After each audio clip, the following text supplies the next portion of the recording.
Hello. Good evening. Howdy, howdy. How are you, Keith? I'm good. Always an honor. How you Nice doing, Miss to have Taryn? you back on the brew again. You were on a while back with Jess when you guys were trying to promote Paranormal Dares, Mm-hmm.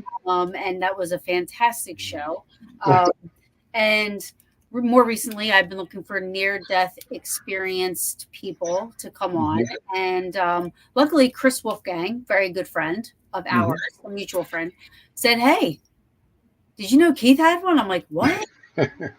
What?" I'm sure that probably came up during the show, but we were more talking about Paranormal Dares at the time. And Mm-hmm. before the show, like I was telling you, this subject has come a little bit more near and dear to me in the last couple of months. So now it's like now I want to learn, I want to meet, I want to talk to people that have had these experiences. Mm-hmm.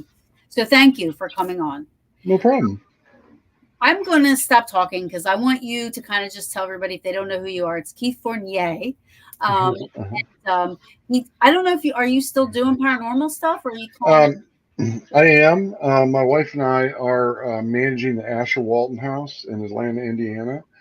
Um, we are not touring with Paranormal Dares anymore, mainly because of my health. We had to kind of put the stop to that just because it wasn't conducive for me to travel as much with what was going on with my heart. And uh, 12 years ago is when the incident happened where I had the near death experience. But since then, I've had numerous, I guess, near death experiences, all having to do with my heart. And it just got to a point I had to stop being on the road. Yeah. So now I take it much easier than I used to. Well, that's smart. Yeah. Right. Yeah. Kind of like to be around a while. Yeah. No. Absolutely. Yeah. So let's go back maybe a little bit before this happened. You were, was that when you were doing Paranormal Dare? So because you No. were, okay. So let's No, go I was. a little bit. Give everybody just a little background about where you come from, and Okay. And then we'll get into it because I did write this in the description, but you were on a Bigfoot hunt Mm-hmm. when this occurred. So you were Yes. hunting the Bigfoots. Yeah. So I've been in paranormal over 30 years. I've done every kind of investigation I think there is, and I have um, about 12 years ago. I was asked by a gentleman who still has an event company to help him organize and pull off a Bigfoot hunt in the Daniel Boone National Park.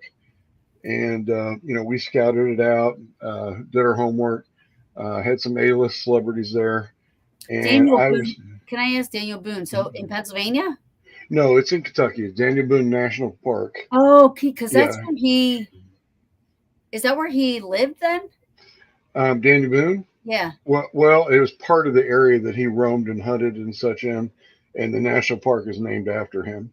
Okay. Yeah. Yeah, because we have the Daniel Boone homestead here in Hmm. Pennsylvania, and he was born there, but he didn't grow up there. But anyways, Yeah. he was born there, so I couldn't Yeah. remember So where it's he. a huge national park there, and so we put together this Bigfoot event, and everything was going great. I was there was three different groups of people. There was a lot of tickets sold, and I was leading one of the groups, and probably 3 or 4 miles into the woods from the parking lot area or the staging area. And it was very late. It was 1:30, 2 o'clock in the morning, I believe. and I got very winded. Just all of a sudden, just couldn't breathe, and thought, well, it's not that bad. I mean, I wasn't having any pain.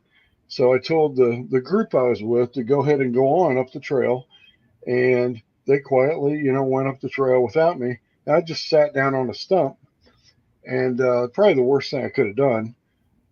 So I'm sitting there all alone in the woods in Sasquatch land, Yeah. and sitting there by myself, and uh, I decided to stand up to go catch up with the group. And as soon as I stood up, it felt like I got hit in the chest with a sledgehammer. Oh Uh, wow. I mean, it hurt so bad. I've never felt pain like that, like all of a sudden, and I couldn't even yell. I mean, it was such a sudden and enormous pain, and I just went face down on my face. I didn't even have time to put my hands down, and I smacked my head on a rock. And um, Oh my I remember, gosh. yeah, I remember laying there, and I'm thinking I'm just gonna die right here in the woods because nobody's around. Thank goodness. Um, some of the people that were in the group I was actually, out there leading, decided to come back and look for me because I hadn't caught up to them yet. And they came back and found me on the ground. But by then, I had already lost my hearing. It kind of went in stages. I lost my hearing first. Um, and at the time, I didn't actually know I was dying, even though I was having this massive chest pain. My jaw locked up. I lost complete hearing, couldn't hear anything. I could still see. I could see them coming back to me. And then I lost my sight, and I could feel them touching me and moving around. And then everything went black. And apparently that's when I died. They were doing CPR on me out in the woods, and thank goodness. And this is complete fluke, but there was three cardiac care nurses in the group I was leading. Oh wow. I mean, I don't even know what the odds of that are. Right. They started working on me, and everybody else was trying to do stuff to bring me around or whatever. And uh, or this is and a lot of this is from what I was told because obviously I was no longer there. Right. But then what I do remember is I could see everything going on, and it was from above. Like I was looking down on everything going on. I could see my body. I could see them working on me. I didn't feel any pain, but I could not. I was trying to speak or communicate, and I couldn't say anything. But I could see Like them all when you running. were above, were you like, did you have any feelings, or like, did you feel like you could like, No, I didn't feel sad. I didn't feel happy. I felt nothing. I just could see everything, and it was confusing at first. I didn't think, oh, I've died. I just couldn't understand what was happening, but I right? could see everybody, everything that was going on. And so, kind of make long. Well, I'll get back to that. But one of the people at the event, a lady named Chase, she took off running to the parking lot. She kind of knew that there was no way they're going to get an ambulance to me or land a helicopter in this thick bush. So she took off running to the parking lot. And it was a couple miles. She had a Hummer, and she got this gigantic Hummer and drove over a concrete wall, plowed through the trees and everything to get back to me. And if it wasn't for her getting that Hummer to me back in the woods, they got me loaded in it and out to an ambulance.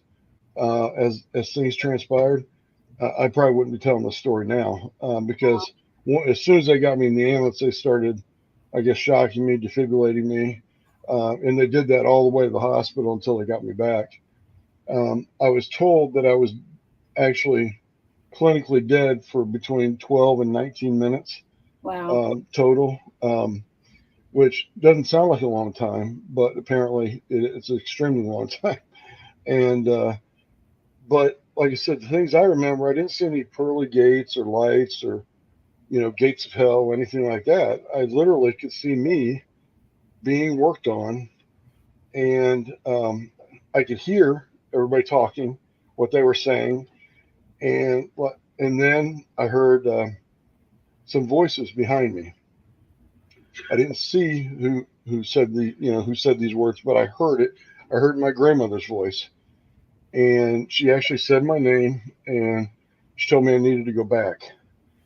And I think like either it was in my mind or my voice, I'm not sure which, but I asked, go back where? Because, like I said, it was very confusing. And she said, you're not supposed to be here. You need to go back. And then I heard a girl talking to me, a younger girl talking to me, and she was saying, Daddy. She said, Daddy, you need to go back. You're not ready to be here. Well, many years ago, I lost a daughter at birth. Now, I lost her at birth, so she would have never spoken. But apparently, she wasn't an infant anymore, is all I could figure, because she did directly call me Daddy and told me to go back. Um, so, and then I this have is hard to to say, talk about. I'm So sorry. I know. it's okay. I'm trying not to cry, but Well, I'm so sorry. it's okay. So my daughter, and like I said, I'm assuming it was my daughter, Angel Catherine was her name, and she said, Dad, you haven't met your angel yet. You have to go back. And that's exactly the exact thing she said. You haven't met your angel yet. You need to go back. And then literally the next thing I remember was waking up staring at the ceiling of an ambulance. Because apparently, after shocking me numerous times, they got me back in the ambulance. Right. And I woke up, and they said I tried to sit right up, like, because I was just in a panic. And of course, they had drugs. They were pushing drugs in me and everything. And the guy said, "Calm down. You need to lay down. We got you back. It's okay." And of course, I couldn't talk still. I didn't know what was going on. There was a lot of confusion.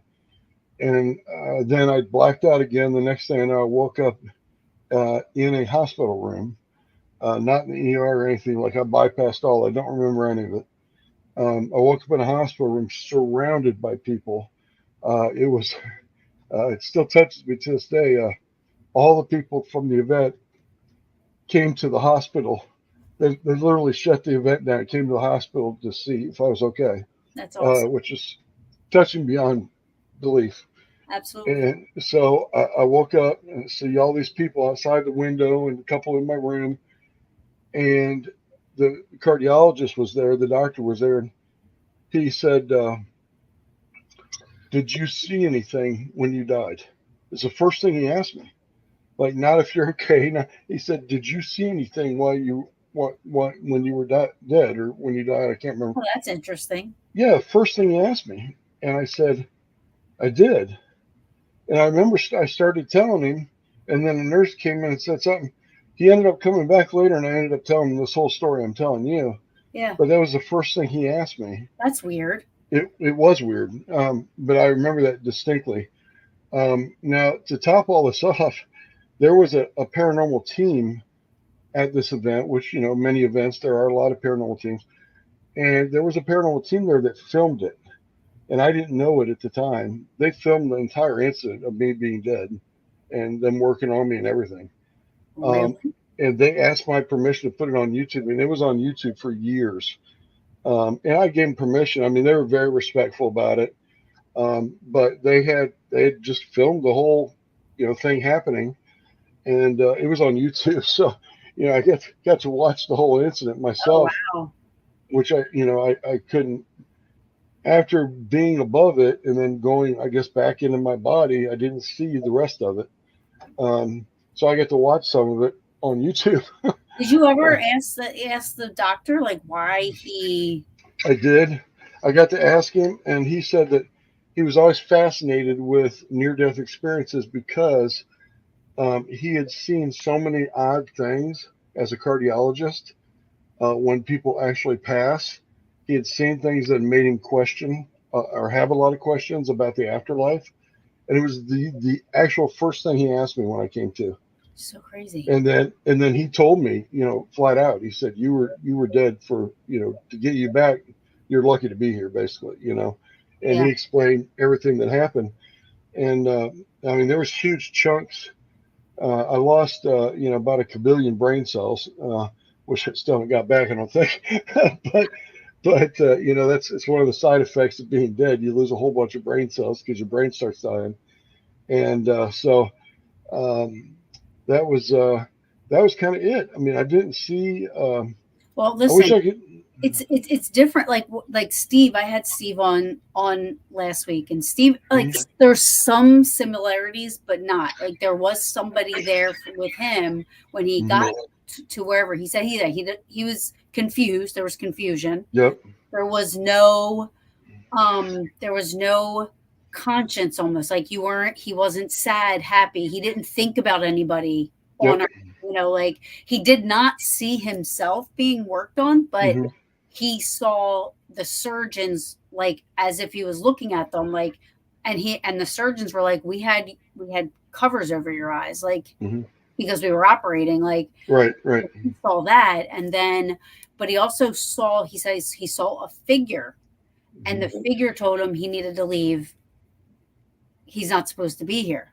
So Hmm. that's something similar. However, for you, it was Yeah, it was my grandmother, and your daughter. I mean, I can only see my daughter, even though my daughter died at birth, like Yeah, I but said. still, But this was a young girl talking to me, and I couldn't see her. It was all from the voices were from behind me somewhere. I'm assuming behind me or all around me. I don't know. I didn't see them, but it was distinctly their voices. right, And obviously with Angel Catherine calling me daddy, I mean, I knew right away. I had two living daughters, only one that died, so I assumed it was her. But there was, I could see things, and I knew things about what they were doing with me. Like at one point, I'll give you an example. They tried to put me on a tarp and drag me. Because, I'm a big guy, and there was like a couple miles to get me back to a parking lot. So somebody had a tarp and unrolled it, and they were dragging me on the ground while the nurses would stop and try to work on me, and then they dragged me a little bit more. But I was dead that whole time, so there's no way I could have known even that they did that right, without seeing it, and I did. And I saw them load me into this Hummer. I didn't know whose it was at the time. I mean, I found out later it was a good friend of mine's. But I mean, I saw everything that was going on, and I could hear them all talking. I could hear them saying, "We're not getting him back. We're not getting him back. We've got to hurry." I could hear the nurses yelling at everybody, telling everybody, "You got to get him in the parking lot. You got to get him out of here." And but I didn't have any pain. I wasn't sad about it. And that's the one thing I've always told people that are close to me that know this. They ask me a lot of times why I do the paranormal so much. Why I've investigated all this time. Well, I know there's something past what we are here on Earth. It's not like something I'm assuming or guessing. I actually know it. right, I mean, I lived it. So I know that there's another place, wherever that may be, where our consciousness, our energy goes, that I could see, I could hear. I might not be able to speak or talk. I never tried that out really, but I know that I could hear and I could see what was going on. And if I could do that, why couldn't anyone else this past? You know? right. So Do you remember what you did? You see anything, or was it just black, or was it I just did dark? not. It was kind of like if you were in a dark room and lit up a spot on the floor and they somehow you were suspended from wires just hanging in a big dark auditorium and you could see one white spot down below and there was something in that spot doing something. That's how it was like darkness all around me, Hmm. and I could see almost like being in a tunnel. I could see the scene below me and I could see very details about the scene, but I couldn't see anything out here, like to the sides or there was no other light that I could determine or anything. Just what was going on the ground, Yeah, and it was on the ground. Everybody says, "How do you know you're up?" I'm like, "Because I was looking down." You know, I mean, right, right, so I knew I was above it. right. Uh, I don't know how far above it. And you Uh, didn't have any feeling like when you heard your grandmother's voice or your daughter's voice, like you were just like, no, I was more emotional after the fact when I really started thinking about it when I was laying in the hospital. Then I got very emotional about the whole incident. But at the time, no, I didn't. It didn't bring any emotion to me at all. I don't feel like I had any emotion. Like I wasn't in pain, I wasn't sad, I wasn't happy, I wasn't anything. I mean, actually, I felt quite pleasant, to be honest with you. So if anything, I guess I was happy, but it wasn't like it was just a lack of anything to distract you, to make you feel bad, or no Right. pain. Eh, with what Angel said to you, Hmm. you haven't found your angel yet. Have you been Hmm. able to figure out what she meant?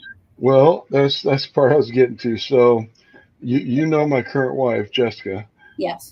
So when we started dating years ago, I told her, I said, you should go into modeling because, Jess models. And I said, but if you model, you don't, there's stalkers out there and things like that. You need to come up with like a stage name or things. I mean, many actors and models and stuff have them.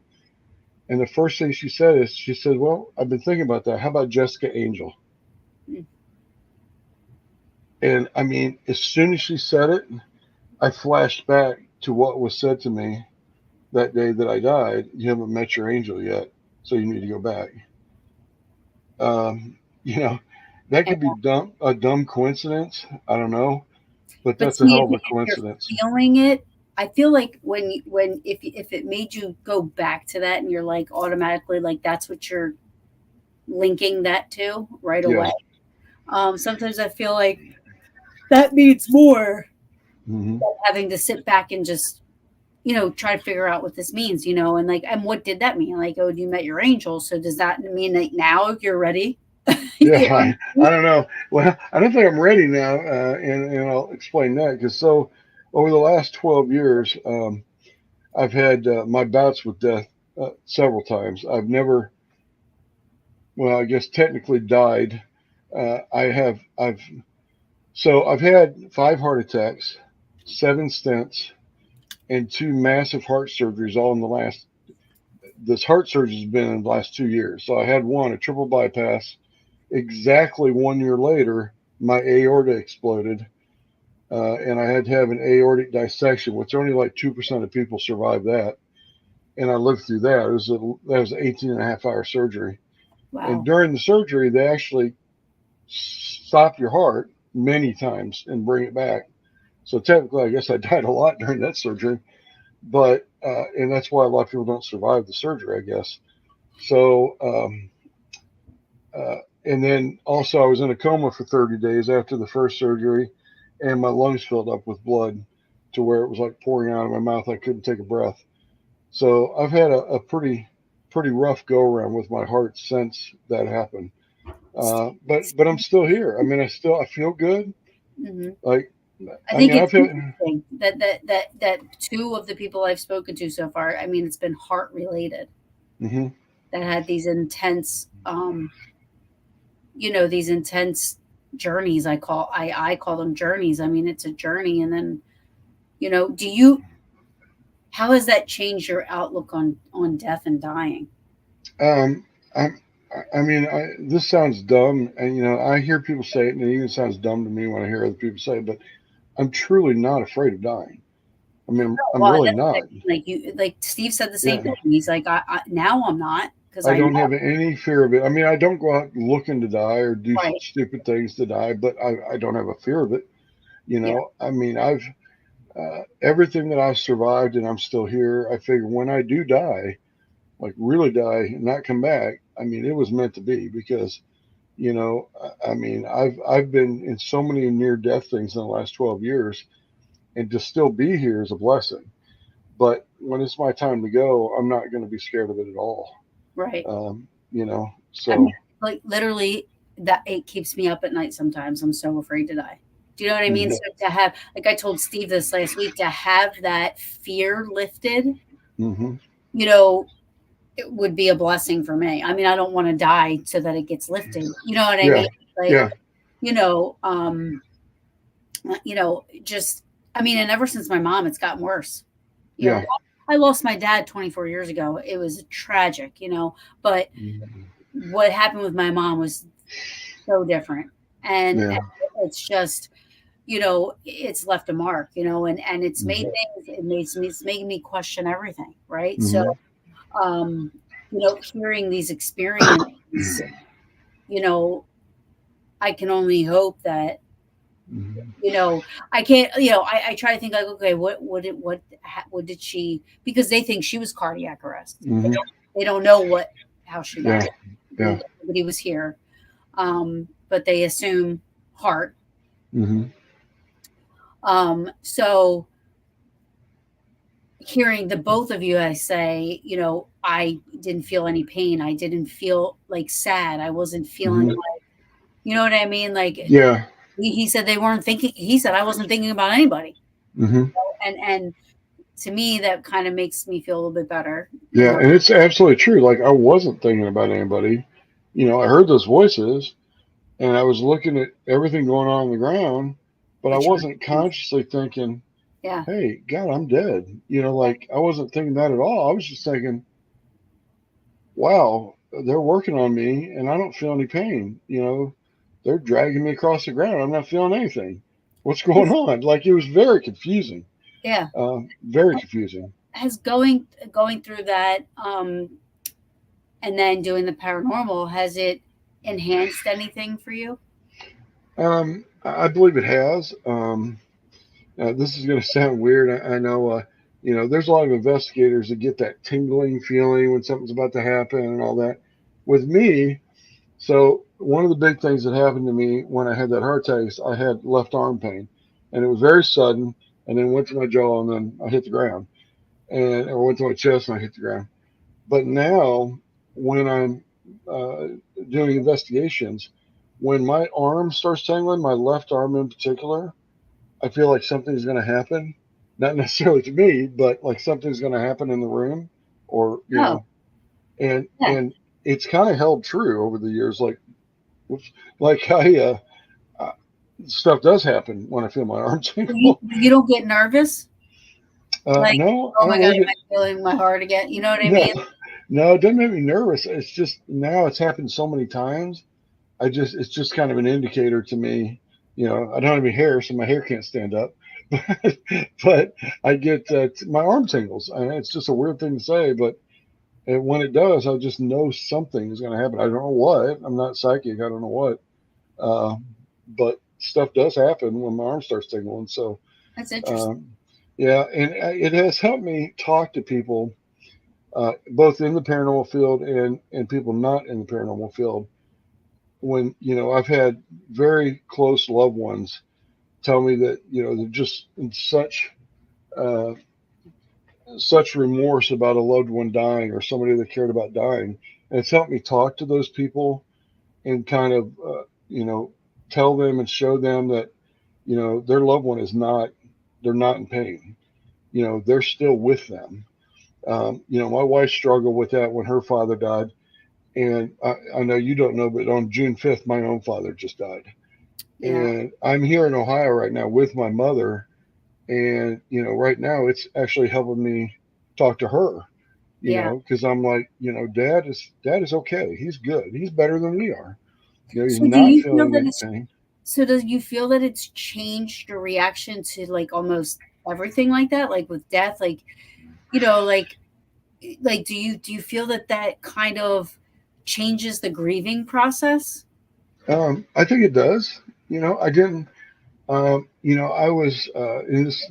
I wasn't happy that my father died, but he was suffering. He had had 3 strokes and he couldn't walk or talk, and I didn't want to seem like that. And when he passed, I told Mom, I said it's a blessing because now he's fishing and he's with his brothers and with his parents, and he's doing all the things that make him happy right now. And he can still see us. He can hear us.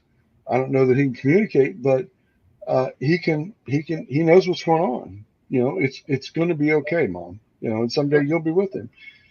So and I could talk about it calmly instead of kind of freaking out like I used to, about death and things. It just seems like it's not. Uh, it's a big deal, but it's not as big a deal as it used to be. Let's put it that way. Yeah. And you're Uh, not wrong for saying you're not as sad. Like, of course you're gonna miss your loved one, right? Of yeah, course you're gonna miss your dad, right? I mean exactly. that's what we're sad about. Like, we're never gonna see them again, right? And Correct. so yes, you're sad about, but you've experienced this, what happens, or at least Mm-hmm. your journey, like, like it's not, you kind of experience what that journey is. And I think, I mean, I believe that those journeys are probably different between each people because of the life you've lived or your belief system or whatever. Mm-hmm. You know what I mean? Like, I think maybe those journeys are different that way. I don't know. I'm just guessing. Yeah.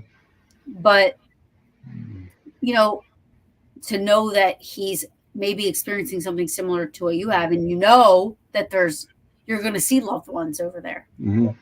because you Yeah. experience loved ones. You know what I mean? Like and it's interesting because Steve was saying that it sounded like little kids around him, and Mm-hmm. they were saying that they weren't allowed to talk to him.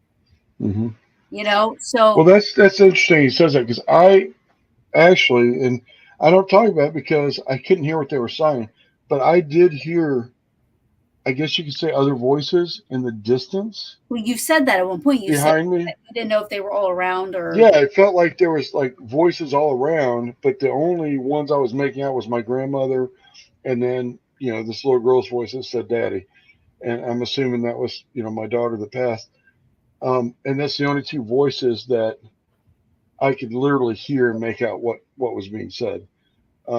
And that was almost like they were talking directly into my head. But I could hear other sounds coming from somewhere. I just don't right, know where that is. It wasn't the ground. right. It was because I could hear it specifically what was going on down there, and there was other stuff going on up here. So it was kind of two different Like you could places I hear was hearing both. stuff. Yeah, yeah. So I wasn't hearing like shadowy voices coming from the ground. I was just hearing what was being said. Um, so it was really. I mean, let's put it this way: the two surgeries I had two major surgeries, like I said, in the last 2 years on my heart, and both times, of course, my wife, was scared to death for both of them, and especially the second one because that happened very suddenly. And having your aorta explode is not what you want ever in life. I mean, you're You like bleed. you have like You a bleed. bionic. You got like a cat. You're like a Yeah, cat, you. like nine Yeah, lives. you Like you bleed out like within minutes, and I drove myself to the hospital. I wasn't even supposed to make it to the hospital, so she waited out an 18 and a half hour surgery. But while they were rushing me and shaving my chest down the hall to take me straight into surgery, I told her, I said, it's going to be okay. I'm not going to die. Like I knew I was scared, obviously, when people are all around you sticking with every kind of needle.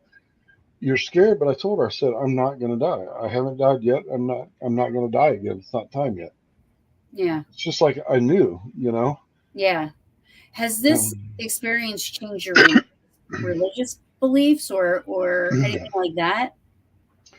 no, I mean, I was born and raised Catholic. And I mean, I haven't, I guess, been an active Catholic in church, like I should have for years. But I mean, I still believe in God. I still believe in heaven and hell and demons and angels.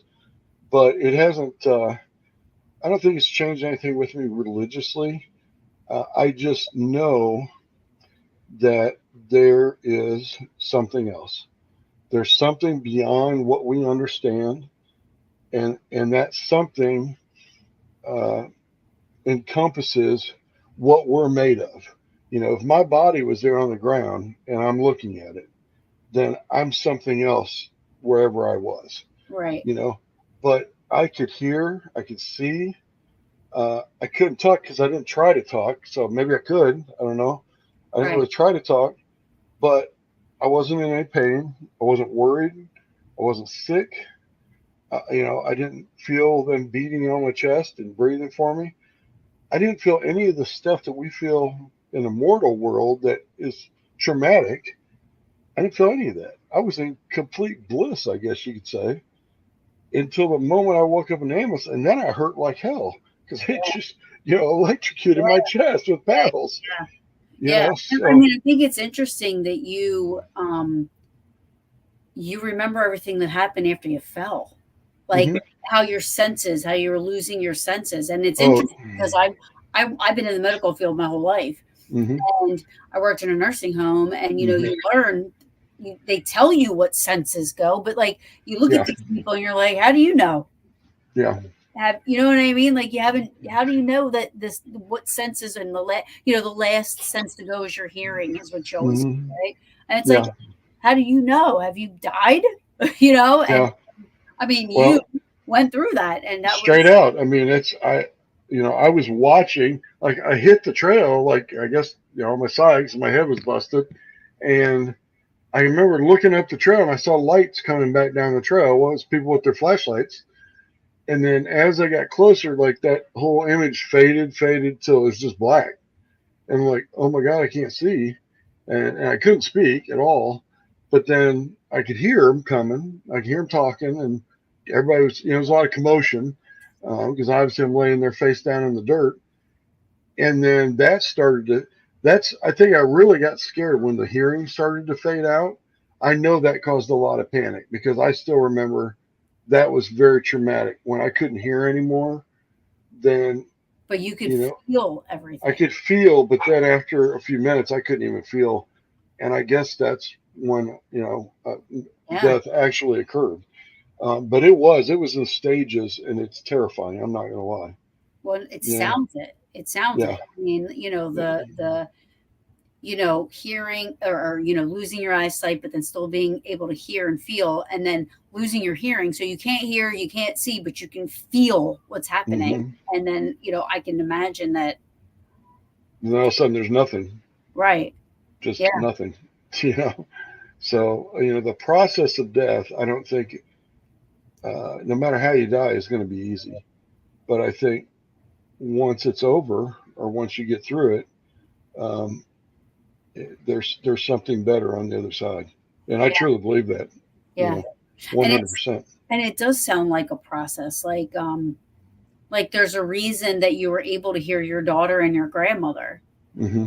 but, you know, you couldn't talk. Hmm.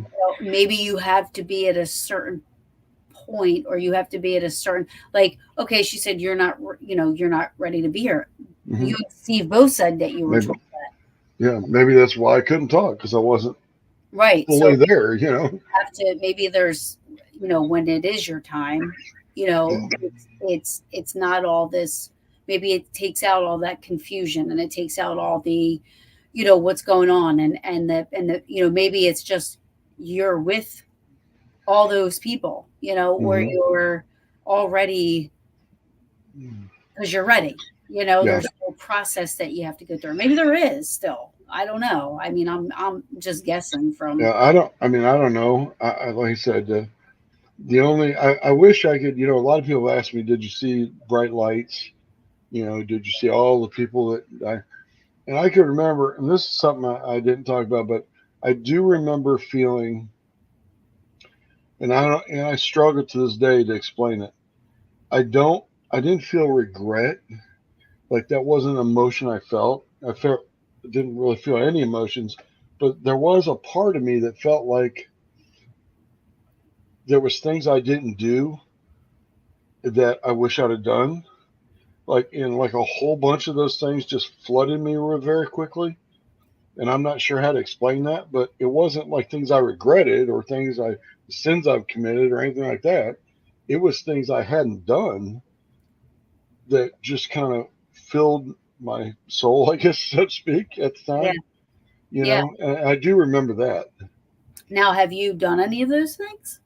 Some of them, yeah, but Okay, but good. not a lot of them, but yeah, some of them. That's Um, some of them were probably things that I should have done, but should have, could have, would have, and didn't, and don't have a chance to now. right. But you know, I, right now I live day to day. I mean, I'm not gonna lie.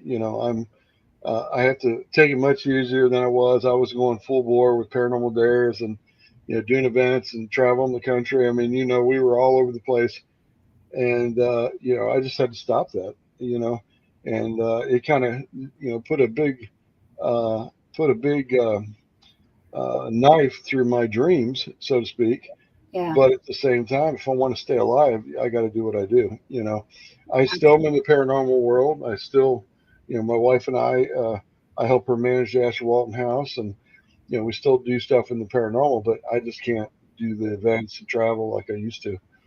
So Yeah, I mean, if you want to, we talk about the Asher Walton House if you want. I mean, you oh know, I mean, I am more interested right now of yeah, the near death experience, yeah.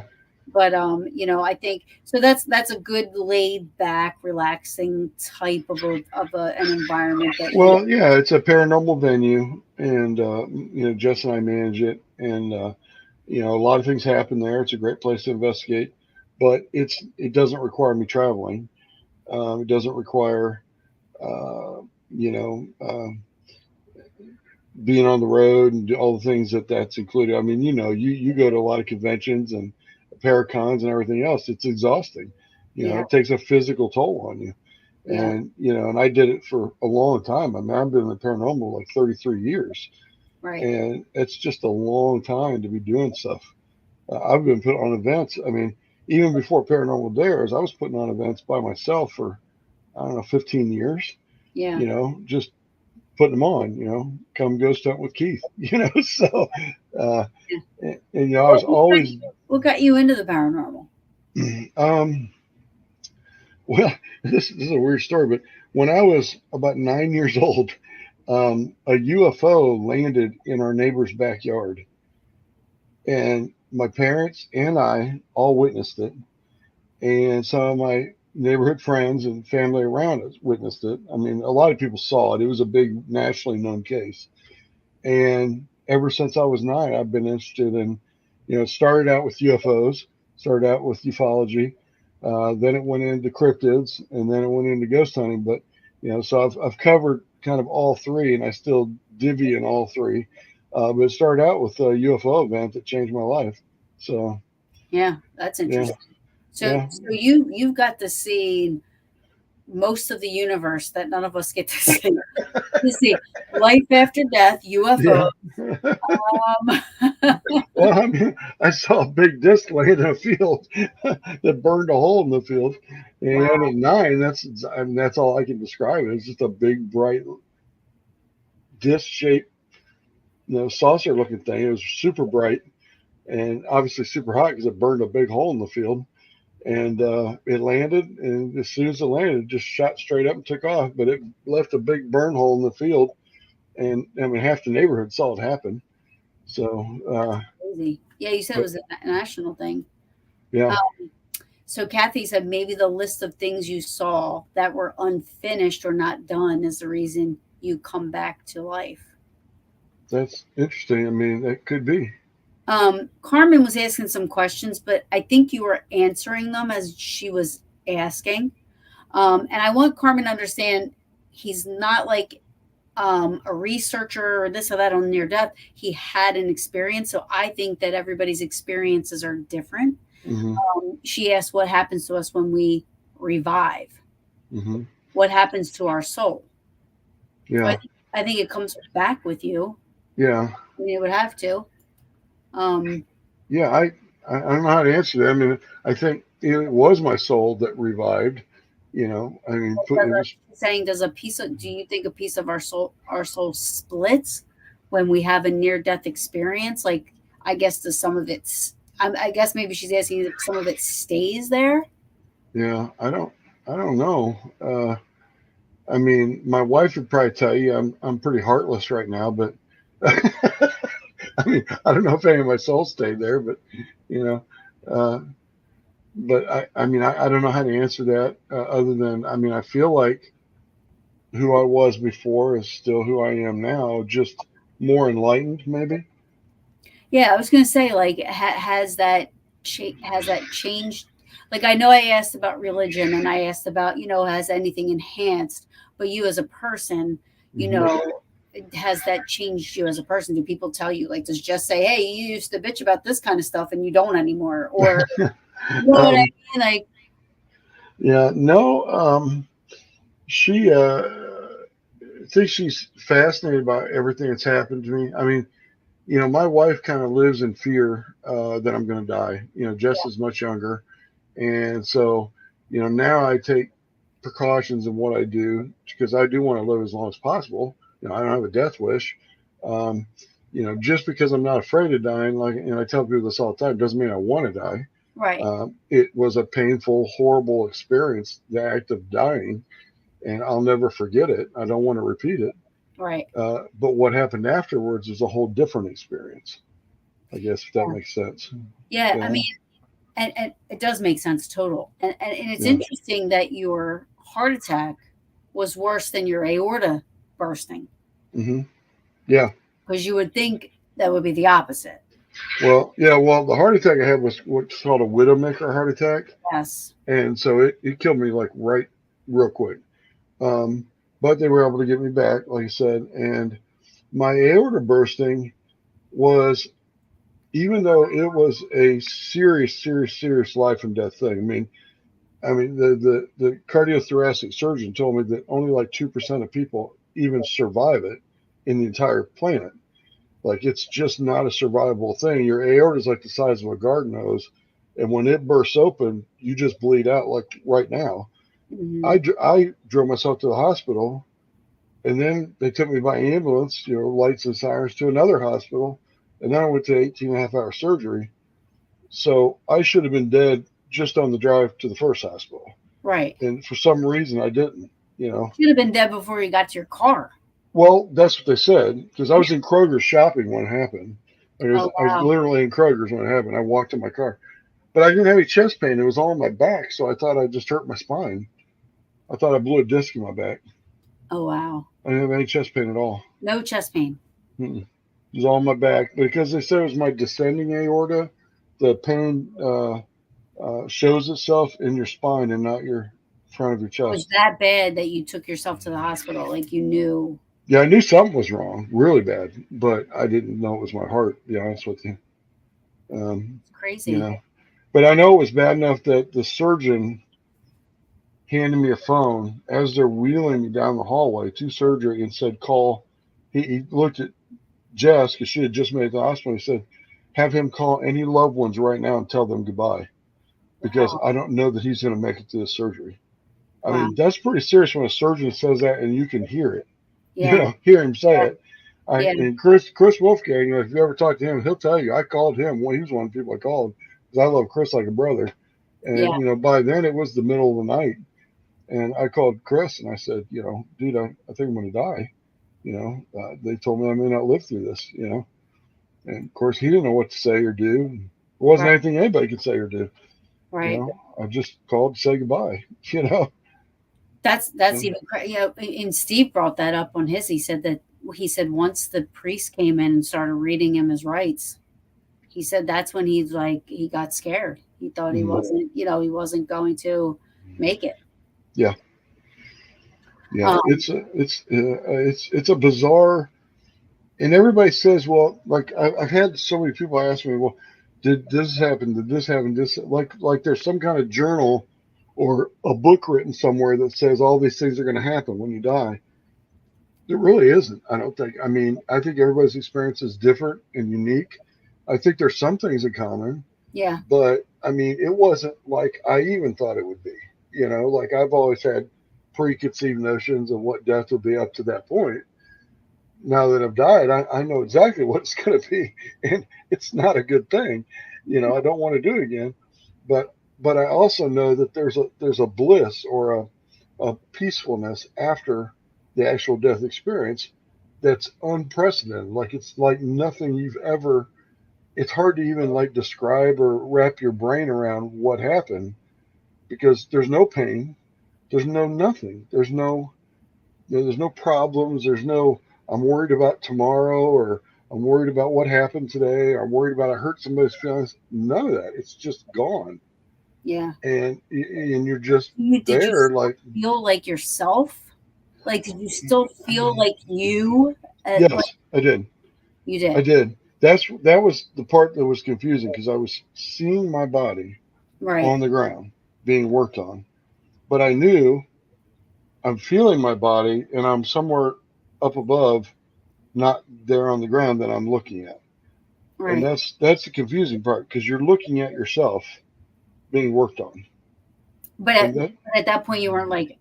am I dead? Like you weren't. I think that probably crossed my mind, yeah, but it's more confusing than that. Like you'd think that'd be the first thing you'd think about, but it really wasn't. Like I literally didn't understand what was going on. Right. I remember the only thing I felt was like some confusion, but I realized, I'm still here. I must still be here. How Right. how am I down there and I'm still here, but Right. I'm not hurting. Right. And a few minutes ago, I was in so much pain I couldn't even speak. Right. You know, like it's a lot of confusion right off the bat. But then it's just kind of like I wonder if that's why you couldn't speak. I don't know. I honestly don't Because you know. couldn't speak before you died. Hmm. But Yeah, I mean, I mean, I couldn't yell out or anything. yeah, but then again, you couldn't hear or see either. Mhm. But there, you could hear and Yeah, see. yeah. So yeah, I couldn't even yell. The pain was so immense. It locked my jaw. And I mean, all I remember is grabbing my chest, and literally, it was like getting hit with like I guess like if somebody took a sledgehammer and swung it and hit you right in the sternum. That's what it felt like. And then the pain shot to my arm and my jaw, and then I just boom, I was on the ground. And I mean, it all happened within seconds. And Yeah. I didn't even have time to put my hands up like to catch me. I just fell like a board, and hit my head, landed on a rock, and I'm just staring. I couldn't move. I couldn't do anything. Did Just you have? staring up the trail. I'm just curious, but did you have a head injury from that I, too, or I, not? I just split my head. It didn't like wasn't a major head injury, but yeah, I cracked my skull. Um, but I did think, uh, and it's funny because people joked with me afterwards. They said, "Do you think Sasquatch killed you?" He's supposed to have supernatural powers, and I was like, I don't know, maybe. Woods were very quiet when it happened, so yeah, maybe he hit me from behind or something. I don't know, Have you but gone Bigfoot hunting since? I have, yeah. Yeah. I have. I mean, I had one of my heart attacks while I was at McAteer Villa with Stephanie out there throwing an Oh, event. I love Stephanie, and It's awesome. I want to go to McIntyre so So bad. I was out there doing a 2-day event, Friday and Saturday. And on Friday, when we're setting up the event, I was with Chris and Eric Knapp and my wife. I was having chest pain and like noticeable chest pain, and I didn't feel good. Like I started getting sick, and I really felt run down. I told Chris and them, I said, you guys, you're gonna have to help me out tonight at this event. I'm not in it. It just felt really run down. I was having some pain. So I did that. We did that event, stayed up and ghost hunt after the event was over, stayed up half the night, went to sleep, got up the next day, did it all over again the next night, and then drove home from Atchison, Kansas, all the way back to Indiana, and get back to Indiana, and I was still having the chest pain, so I went to the ER. Well, they do a blood draw, and they can tell. Well, they can tell when you had the heart attack by the chemicals in your blood. And they said, well, in the last 72 hours, you've had a heart attack, but it was probably towards the beginning of the 72 hours. Oh wow. And I said, wow. I mean, I had a heart. I did 2 events while I was having an active MI. So I died during a Bigfoot hunt and had Like you another got a heart attack ghost bionic heart. hunting. Like you have a bionic heart. I don't know. I don't know. It's not anymore though. After this last surgery, they told me it's pretty jacked up. They said there was 196 sutures I had to have in my heart to put it back together. Wow. So my heart literally exploded. The aorta exploded. My descending aorta exploded. Whoops, something just happened here. I don't know what just happened. Um, so, holy crap, what's going on? You there? Okay. I'm, So, I'm, so, I don't know. My lights shut off. I was like, what? like all these screens started popping up. I'm like, what's going on? It's Chris's computer. So, but yeah, they I had put 196 sutures in my heart to hold it all together. So they said now, pretty much, if I have another heart incident, there's just not going to be there's not many ways to fix it because there's so much scar tissue now holding my heart together. So, Really? oh yeah, it this last surgery took a real toll because I had to replace my aorta, my descending aorta, and redo the entire triple bypass they did a year prior to that. Now, that first surgery, though, I went into cardiogenic shock and went straight into a coma for 30 days. Now, would you qualify for a heart transplant? No, No, unfortunately not. No, no, no, no, because my age, I'm 59 now, so too old. really? Too old to get a new one yet. Says who? I guess the doctors. That's I pretty guess the doctors. But they did put me on the disabled list now. I'm officially federally government disabled yeah. because of it. You know. Yeah. I mean, I So think you have to be, you know, um, in a relaxed environment. You know what I mean? Like, no stress, which is hard because yeah. we're as humans, we stress about everything, you know? Yeah, now my only chore is not trying to not fall asleep because they put me on so many things to keep my blood pressure, practically at zero. That now it's just a struggle most days to stay awake all day because I want to take a lot of naps. You know, It was the heart is the heart issue, is that um is it due to like I mean, I'm not trying to get all into your medical business, but I yeah. mean, is this something that was just in the family, or is this Um, it was a I guess not taking care of myself for a lot of years. I mean, when I was younger, I worked on the ambulance and I was a firefighter, and I led a pretty. I've always done kind of high stress, high excitement kind of jobs, adrenaline junkie kind of person, and it just took a toll on my body, and it caused my blood pressure to go higher and higher and higher, and I kept ignoring it. And for all of you out there, don't ignore your blood pressure problems.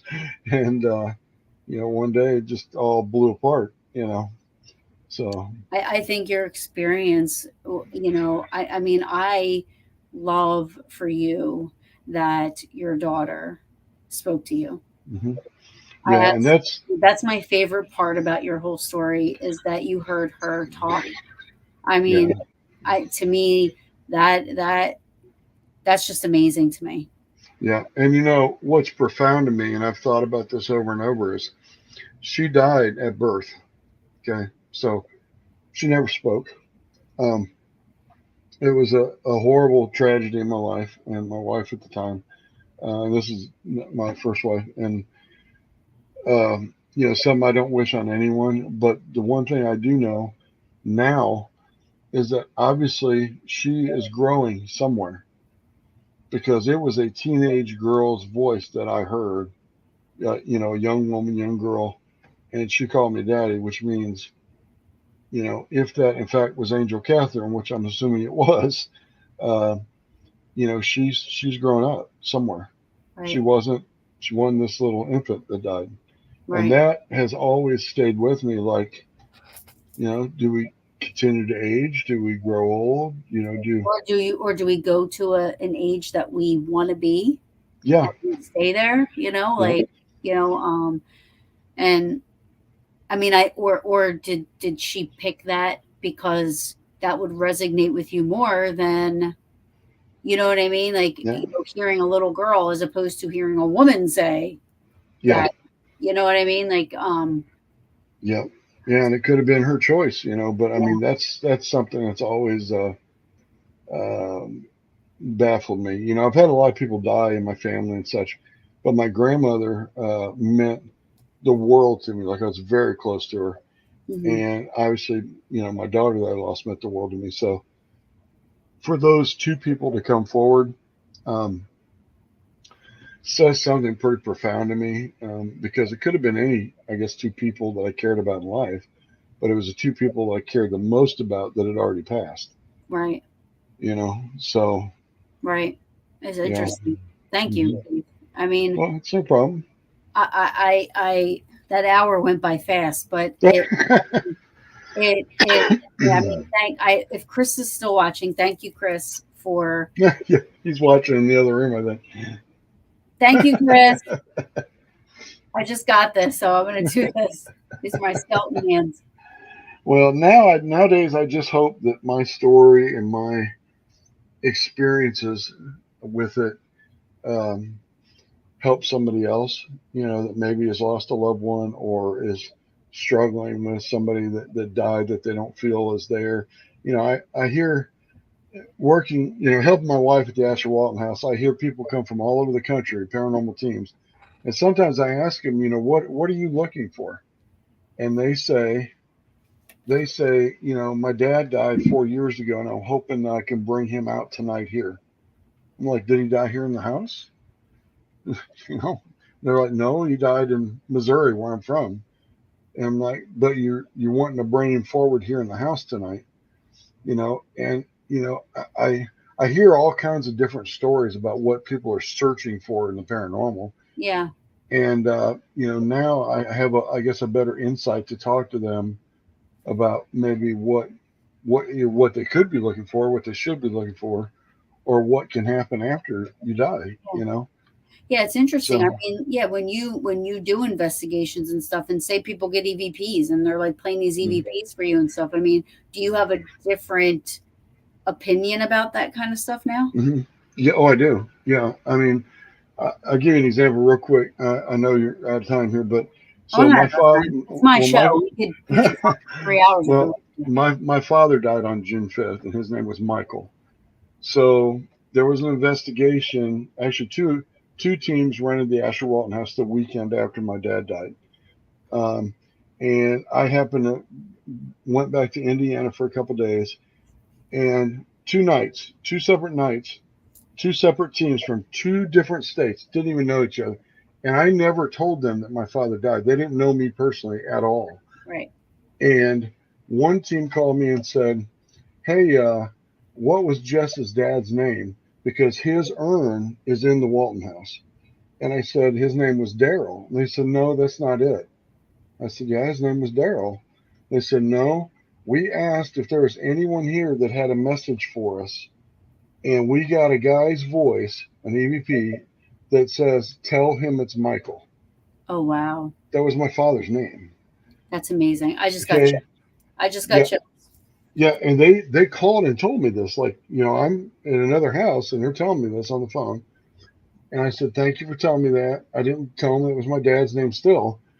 And then I called my mom and I told her, and she started crying, and we kind of cried together. And then the next night, another team on Saturday night rented the house. They called me about midnight and said, hey, who's Michael? I said, what do you mean, who's Michael? I said, that was my father's name, because then I'm just answering because I was, asleep when they called me. I said, that was my father's name. They said, well, we're getting EVP saying, a guy saying his name is Michael, and we wondered if he was affiliated with the Asher Walton House.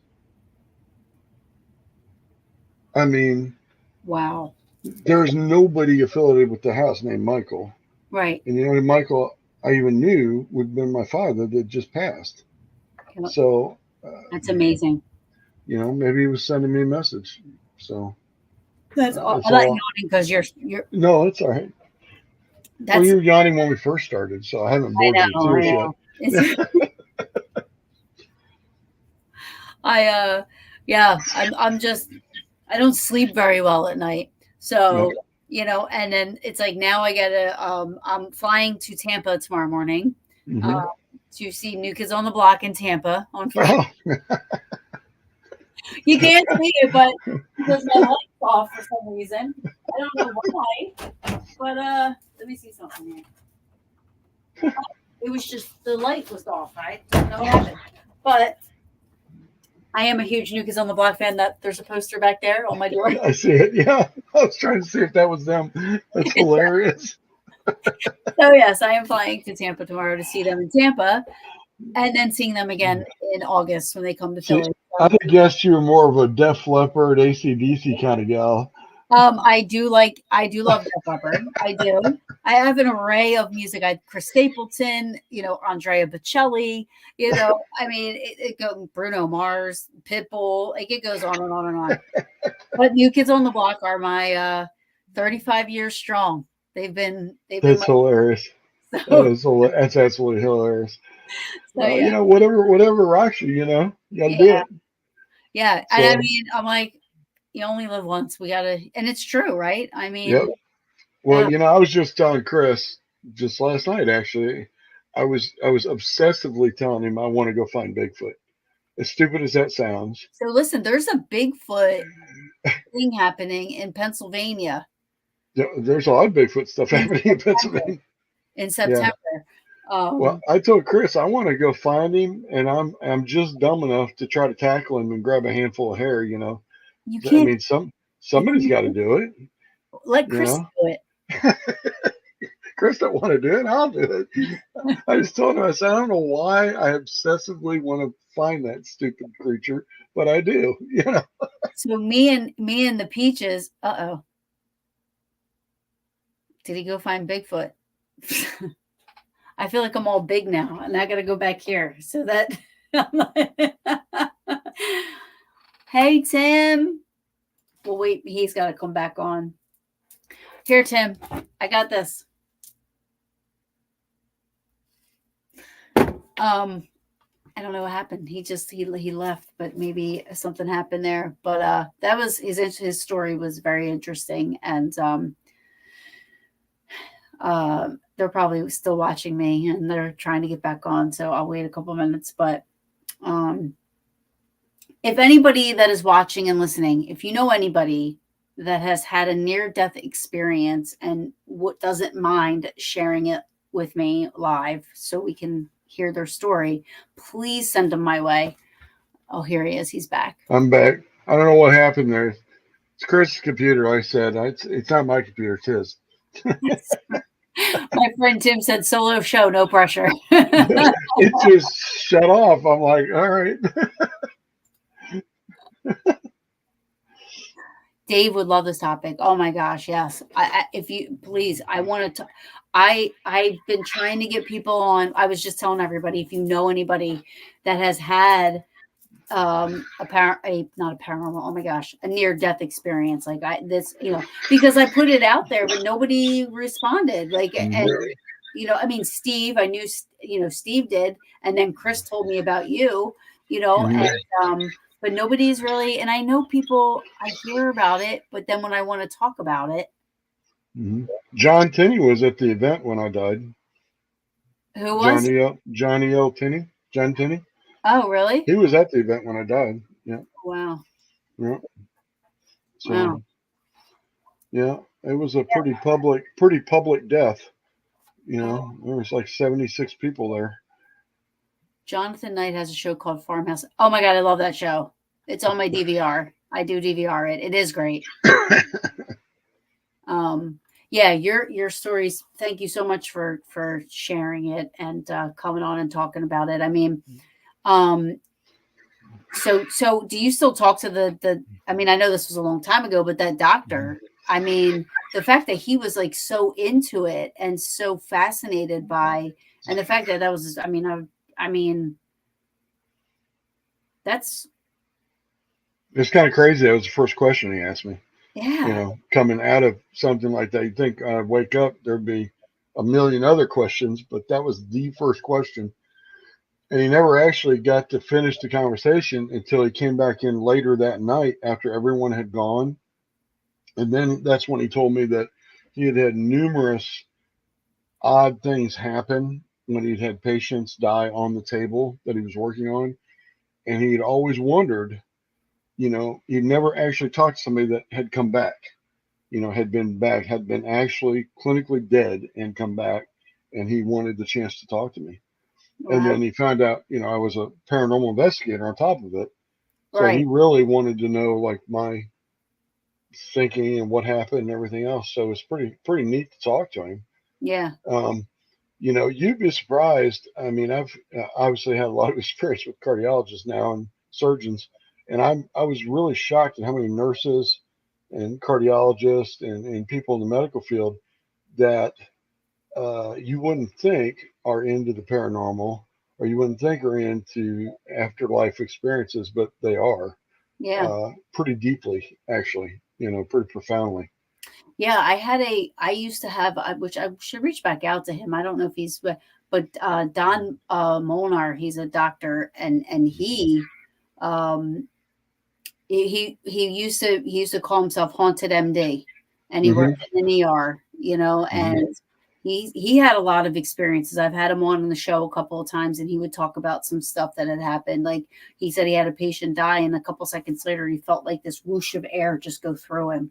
You know, and so yeah, he talked a lot about the paranormal stuff on the medical side of things, and Yeah. yeah, It kind of surprised me back then. I still, I still have yes, people in the medical field, yeah, come ghost hunting and things like that. It's always neat to talk to people and get their perspectives on stuff. So I'm glad I could share it, though. I haven't shared it publicly ever. Like you're the first time I've actually shared this publicly. Oh wow. So yeah, I don't. People that are close to me have known about it, but I've never actually shared it publicly.